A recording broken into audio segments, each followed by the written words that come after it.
Jaishankar, the Foreign Minister of India, says Canada has given free space to terrorism.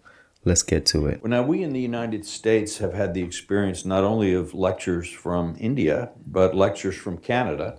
And, I think. They look at you as the global south. Yeah. Canada.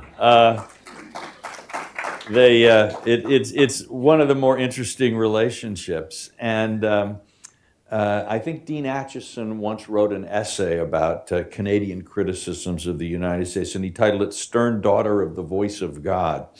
But certainly the Canadian Prime Minister has made some serious charges recently. But I also see that from press reports that you have met while you're in Washington with National Security Advisor Sullivan, with our Secretary of State, Blinken, and that this subject has come up. Can you give us any information about how this is or isn't affecting U.S.-India relations, where this whole matter stands now from your perspective? Okay. So let me start with Canada. Yes, the Canadian Prime Minister made some allegations, initially privately and then publicly. And So for context, for anybody who doesn't know, this is regards to the Sikh Canadian that was killed in Canada. The Canadian Prime Minister said the person responsible was an Indian agent, and he said it openly. So that's what he's addressing right now. I'll take it back. Initially privately and then publicly. And our response to him, both in private and public, were that what he was alleging was not consistent with our policy, and that if his government had anything relevant and specific they would like us to look into, we were open to looking at it. Now, that's where that conversation is at this point of time. But to understand that conversation, you have to also appreciate that this has been an issue of great friction for many years with Canada. In fact, going back to the 1980s. Then it became dormant, but in the last few years, it has come back very much into play because of what we consider to be a very permissive Canadian attitude towards terrorists, extremists, people who openly advocate violence. And they have been given operating space in Canada because of the compulsions of Canadian politics. I don't think most Americans, for Americans, perhaps Canada looks very different. But it depends, from where the interest, where the shoe pinches. For us, it has certainly been a country where organized crime from India mixed with trafficking in people, mixed with secessionism, violence, terrorism. It's a very toxic combination of issues and people who have found operating space there.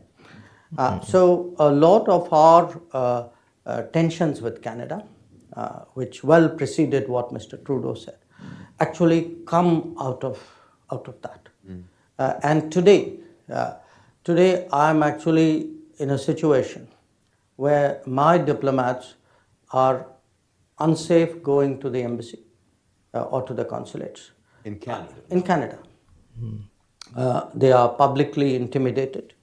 There are speculations that they were in, I don't know how true this is. So again, speculations that the names of the people working in the embassies in Canada were written on is it a temple wall or some walls? And they said they should be killed or they should die, something like that. That's what they wrote their names, and then they wrote they should be killed. Speculatively, I'm hearing those rumors. But if you're sure of the information and you want to share, please talk to us in the comment section. And that has actually compelled me to temporarily suspend even visa operations in Canada.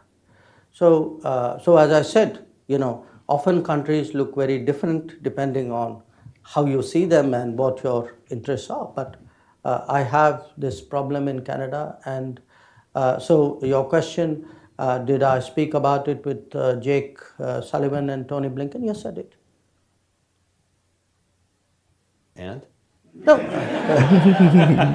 Well, let's put it this way.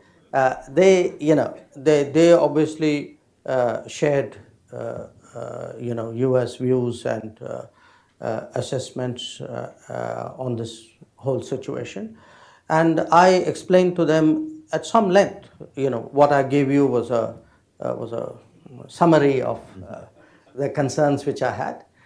So I think hopefully we both came out of those meetings better informed. Great. Well, thank you. Well, we are about to go to audience questions, and I see I have. Okay, so we'll end that one right there. Let me know your thoughts on the India-Canada relationship. He stated, I know a friend who said he was supposed to go to India in October or November, but he's a Canadian citizen and he's unable to get the visa because of this, the friction they have now. They had to stop visa operations. So people are, especially the students, they have to go through this now. They are suffering this. So it's at a point where there has to be some kind of resolution already. We can't have this friction. The world, we all need to get along as soon as we can because there's no time. People are really hungry. We need to start fixing things that really matter. I understand like both nations have their concerns, but let's sort it out. Let's talk, let's dialogue. I can be the mediator for both of them if they need. Let me know your thoughts.